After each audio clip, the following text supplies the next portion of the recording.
welcome to another episode of the Bleeding Middle podcast.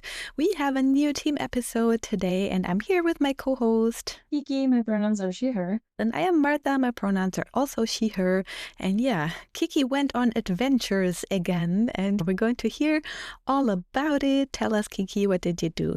I went to a concert, a really amazing concert in Helsinki. Bleed From Within played with the Great American Ghost and After the Burial as support.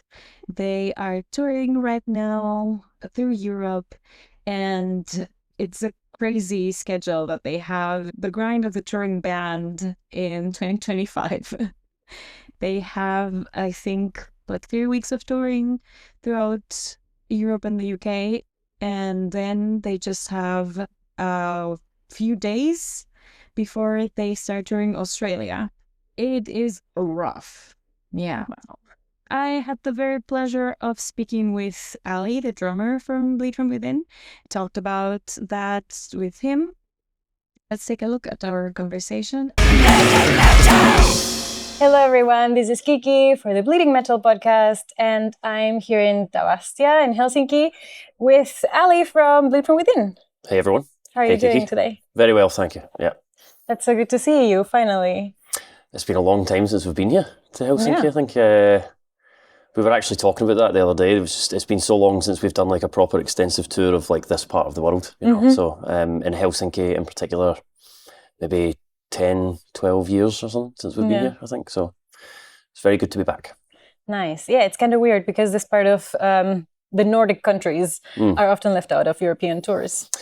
Yeah, I mean, we're a prime example. You know, we haven't been here for so long, and it's kind of tricky to get up there in the middle of other tours or summer tours or whatever. So yeah, it's good to be back. We sold a lot of tickets for tonight, which is great because I think the last time we played here there was maybe 50 people or something. So more than 600, nearly 700 folk are here. So yeah, very exciting. Yes, very much. And last time I saw you was 2 years ago in Dortmund. You were touring with Trivium. And it was a hell of a show, so my expectations are very high. Oh shit! Right, okay. No pressure, right? No, I've been seeing that you deliver really great shows, so I'm really excited. Yeah, looking forward to it. Yeah, and we were just chatting about all the touring that you're doing right now, and I just saw that you announced an Australian tour as well. Yeah. Just like a week after you wrap up this one. We have 4 days at home, 3 days at home, and then we fly out. Yeah. We go there for probably 10 days, 11 days, and then we're back, and then we have some time off after that. So Finally, yeah. Yeah. How do you stay healthy with all of the hectic traveling days? Not even really days off in between, but traveling days. How do you take care of yourself? Well, we never used to. Obviously, when we were younger, you could get away with that. You can operate on little to no sleep, and you don't really get hangovers and all this kind of stuff, you know. But especially over the last few years, you know, we've all kind of, other than the exception of Stephen, who's like the young one in the group, so he had his 30th birthday recently. Wow. But like the rest of us are 35, 36 onwards. So I'd say over the last few years, we've really prioritised like sleep and health and fitness, nutrition and stuff like that on the road. Me and Davey in particular, we make like overnight oats. So we oats with yogurt and almond milk and protein powder and stuff, and try and get fresh fruits and just hit like a protein goal and try to get out and move as much as we can. And touring is, you know, it's obviously a gift to do what we do, and we're so grateful for that. But it's hard, you know, as you get older and your time away from family and friends and loved ones and all that. And 5 weeks on the road in a bed that's constantly vibrating, you know, it's not great. But we've got used to it, man, and I think over the last few years, like I said, we've really found a good balance of looking after ourselves and being able to put on a great show, feeling good, and then we like to party, you know. We have friends all over the place and like to go out and see folk, but now we can, you know, we have the odd non-alcoholic beer or something like that, and yeah, we're feeling good. Which is, nice. You know, I'm 36 now and I feel like the best I've felt on tour, so that's good. Amazing. Yeah. So the workout on stage is enough, or do you also try to hit a gym now and then, or a walk or run around the cities you're touring in? Yeah, this tour I'm doing a bit of everything. I bought some running shoes. Me and our front of house engineer have been doing some running. I was just at the gym today. Neuro DSP, the guitar company that the guys use, they have a gym in their office, so I went down and I know some of the team that work there. So Doug, one of the owners, invited me down, so I worked out with him today, which is great. Wow. So yeah, when you're headlining, it's easier because we don't play until 9:30 or something. So if I try and go to the gym between 10 and 12 or whatever, then I've got the day to kind of recover. And if I go to the gym too close to stage time, then I'm really tired. Right. But on this tour, we've really been prioritising getting to a gym, getting out, getting some steps in, getting fresh air, going for a run, all that kind of stuff, because it just goes hand in hand with playing like a long set. We're doing like 85 minutes on this tour, and it's the longest set we've ever done. So as a drummer, I'm feeling a lot of pressure to perform physically at the top of my game, so really focusing on that. Yeah. Yes. And there is another aspect to health that is also very important, the mental health, avoiding burnout. Even there's the saying of do what you love and you will never work. And it still works even though you love it, and even though it's very different to the concept of work that everybody knows. But you still should be taking care of yourself mentally. And 100%. Yeah. Well, I think one of the most important factors there is like the company that you keep and everything else. And we are, as a group of friends, we're very close and very open about that stuff, very vocal. And then as well with the team that we've built around us, it's always people that we know or people that come recommended from our core kind of crew. And we like to keep that environment. Like our mantra is impeccable vibes. That's what we say at all times. So if there's any kind of discourse or if anyone's feeling something, we'll call a meeting, we'll get everyone together and we're like, just get it all out in the open, and oh, nice. We like to do that because, as I mentioned, it's hard, especially when you're on the road as much as bands at our level have to be. We have to constantly be out there grinding away still to build the profile of the band. So it's important to have an open dialogue when it comes to how people are feeling mentally. Absolutely. So, Absolutely. And I think especially as men, it can be a little more difficult to express the type of thing. We live in the patriarchy after all, and I've never understood that. I think just the way that I was raised, I've always been able to sort of talk about my feelings, and I think as I got older, I realised that there was just certain people close to me that never, and I would be like, you have to fucking talk, let it out, and there's no reason why you shouldn't. I've never quite understood the bravado, macho nature of that. If anything, I think it's quite weak, I'm like, if you really want to be strong about it, you want to show strength, then vulnerability even. Yeah, just exactly. Don't be afraid of vulnerability, and the other side of that is always growth, so Absolutely. Fucking talk about it, Yes. That's the message. That's a really healthy message too, yeah. And while you're on the road, you're also posting a lot and making a lot of videos. If I'm not mistaken, some of your bandmates also have like a film production company. And motion graphics they do, yeah. Exactly. And you're posting every day. I assume you also have a videographer or photographer on the road. Tom Armstrong, they're producing all day. Good mate of ours. Tom's been with us now since 2018. So he's just been he's one of our close friends. Yeah. And he's always there with the camera. So is it challenging for you to separate the kind of public figure that you are with your private persona that gets to, as you were just saying, talk about their feelings as well? I think that line is kind of blurred now, especially what Tom films, because we've had someone in our camp doing it for so long. Like what you see is a very accurate representation of who we are as people. There's not too much that we have that's hidden, But I think in this day and age, you just have to have that content. You have to be doing that stuff. You have to churn it out. And I think certain bands, there's an anonymity or whatever that it can work with certain bands. I think for us and our kind of style and what it is that we want to do is we like to put our personalities out there because, that's the kind of people that we are. And having Tom there and being able to showcase that is great. But it's just a lot of content. It's a thing that we have to consider every single day. We usually sit down with him before a tour and we set out a plan and this is what we're going to do. And we never... There's a line to walk between being too cheesy or too, we don't want shitty content, we just want good content. So he understands the assignment, Yeah. And that's why your personal accounts as well have grown a lot, not only the band account.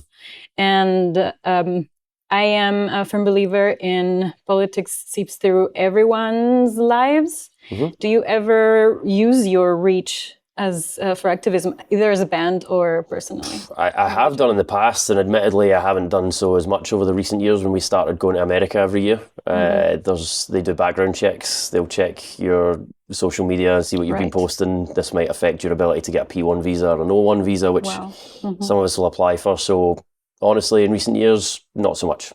Used to post a bit more stuff, and then I've stopped. Not that much anymore. Right.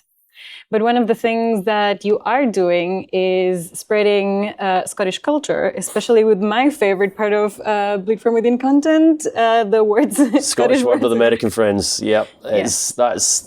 We've been sitting on that idea for so long, and I think the most ridiculous part of it is like we'll do it in different. We had like Scottish words with American friends, Swiss edition, which was Paleface Swiss. The name just is so stupid. It should be Scottish words with Swiss friends, but we kept the same thing. And then like our sound guy's Bulgarian, so we were like, maybe we could do Scottish words with American friends, Bulgarian edition. Yeah, it doesn't make any fucking sense. This is a peek into our mind, you know what I mean? But yeah, it's just fun for us because, especially with Americans, like when we talk amongst ourselves, you know, the way that I talk just now is a slower down, clearer version of how we talk to each other, especially after a few drinks. So it kind of came about with touring with American bands, and we'd be like, "Oh, fucking, what are you doing on there? You might fucking go and get that." And he'd be like, "Dude, what are you saying?" And we were like, "This would be quite funny if we took some of our favourite words and got them to try and guess it." But it's gone down well online, and I think we'll just keep doing it as time goes on. You know, there's a million daft little words that mean something completely different, you know, to what people think. So expect more. Yes, I look forward to that for sure. And my last question, because I couldn't have a conversation with you, and I'm so happy that this finally happened, without pointing out that we are the Bleeding Metal podcast and you are Bleed From Within, and my co-founder of the podcast has a bit of a bone to pick with your band name because of the name? Because the name, in her opinion, should belong to an all-female band, or at least to a band whose band members actually have uteruses and know what bleeding from within means. You know, we have discussed the prospect, or the idea at least, of doing like a range of tampons. Oh, that's awesome. That was something that we discussed, but then we were like, well, we couldn't charge for it, so we thought we might still do this, but just have like free tampons to give away at the merch test that were branded. But I don't know, we've sort of checked in with our girlfriends and be like, what do you think of this? Like, that's funny, but do you think we're onto something? Yes. Maybe we could send you a box of the Bleeding Metal podcast. We can do a collab, yeah. A collab. Oh, awesome. Right, okay, well, apologies to your co-founder. Sorry for stealing the name. Sorry to disappoint. You should think about doing at least one song about menstruation, though. You know, rights, pay gaps. It's all... I'll take a note. I'll let Kennedy know when I get back up the stairs.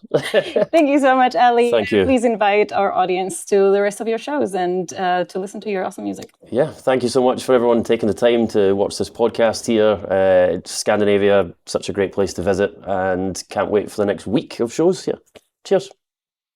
Bye. So in the end, we started a rumor.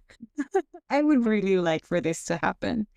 Pia has been saying for years that Bleed From Within is a band that should consist of people with uteruses who actually know what bleeding from within means.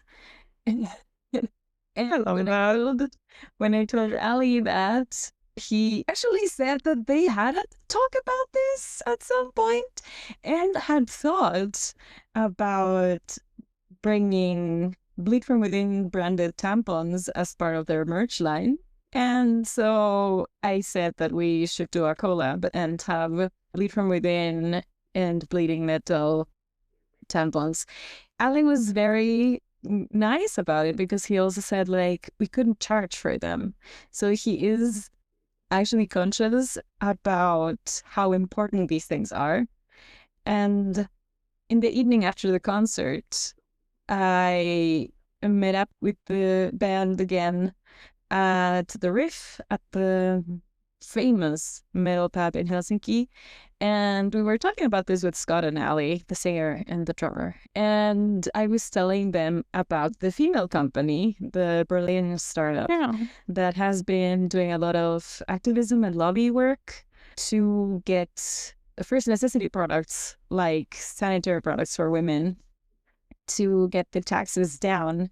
And they actually helped changed the laws in Germany for that a few years ago. It's been a while though, so I don't remember exactly how it was about, but they did really good work. And to bring awareness to the issue, they packaged the tampons in a book so that they could sell them as a book in libraries, because books are not subject to the same taxes, and that way they could sell them cheaper. And that was such a genius idea and genius strategy that I was really super impressed. And I'm so happy that they actually got to change some laws. So a collaboration with the female company Bleed From Within, the Bleeding Mental podcast, would be a dream come true. That sounds so awesome. I mean, I'm currently not bleeding from within and enjoying that very much. But I would totally buy that. You could take donations for the cause, maybe. That's a really good idea too. We will look into that and maybe actually make it happen. But it was just this amazing conversation. It's a political statement. It's bringing awareness to issues. They are super nice people. They are super kind. Shout out to Kaz, their tour manager, who was absolutely a pleasure to work with that day. And the concert was also a huge experience. I was a little sad. I shed one tear because there were no women on stage. They had women in their teams, though, behind the scenes, at least a few.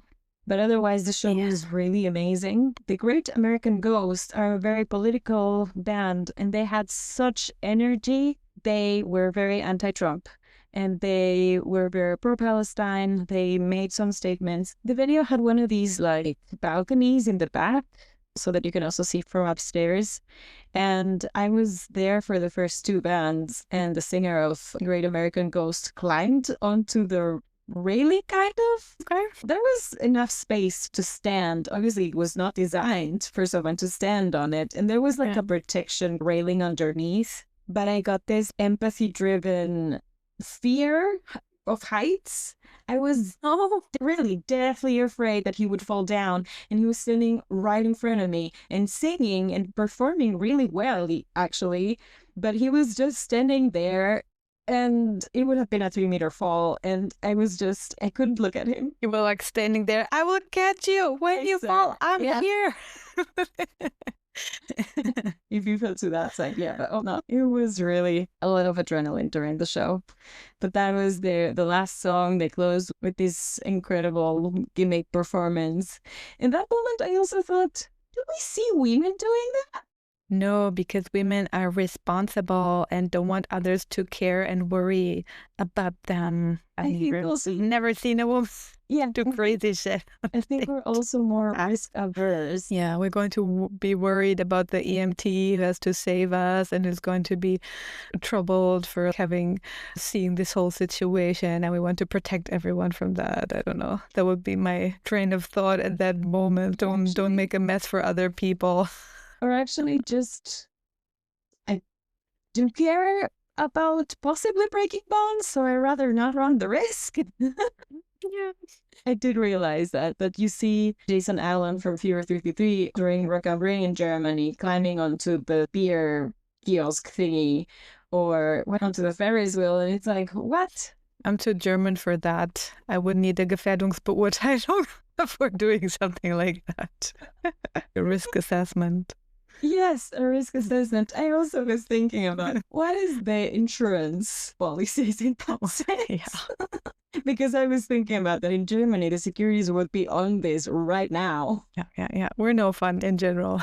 But talking about security people, that was something that was important for after the burial. Also back from the US, also very nice, very cool, honest conversations with the audience. The singer was talking about how they have taken a bit of a break from touring at least, but we're back now. And at some point he was like, and if you noticed, I'm stalling right now talking to you because I'm out of breath. I'm not used to this anymore. Oh, yeah. That was super cute. But then he also invited the crowd to crowd surf, but did warn them that there were no security people at the barricade. So he was like, there's no one here to catch you, so crowd surf at your own risk. And people obviously started doing it so much, and they had help from their merch person, or there were a few people who actually had access to behind barricade that came out to help. But that was getting all the photographers to help. Almost. That was also a really cool show. And then Bleed From Within started, and that was just madness. It was amazing. I was really impressed by the guitarist Steven with his clean singing while playing guitar. What a voice. It was really impressive. There were a lot of new songs played as well from the latest album that came out in May, if I'm not mistaken. And it was just, all in all, a really good atmosphere, really nice energy. Scott, the singer, also did some stage diving himself in the end, and they were very grateful, very happy to be there and having a lot of fun on stage. It was a really nice production as well. Absolute recommendation. If you have the chance to see Bleed From Within live, do it. They put on an amazing show. And that's what was going on this week for me. I am in Germany for a little bit, and I will see Nova Twins, and I will tell you about that next time. Stay tuned. We are back to our regular programming now. We will bring you some more episodes with guests and interviews, and episodes just the two of us talking about what we're doing, what things are going on. Not bringing you any news necessarily, but just discussing all the things that we're going through. Oh, yeah. I got married. It was last week, but yeah, I'm already forgetting about it. I'm saving taxes now. As good reason as any. Exactly. Thank you so much, everyone, for watching and for listening. Don't forget to bring your friends over to the Bleeding Metal podcast, and we'll see you next time. Thank you, Martha. See you. Bye-bye.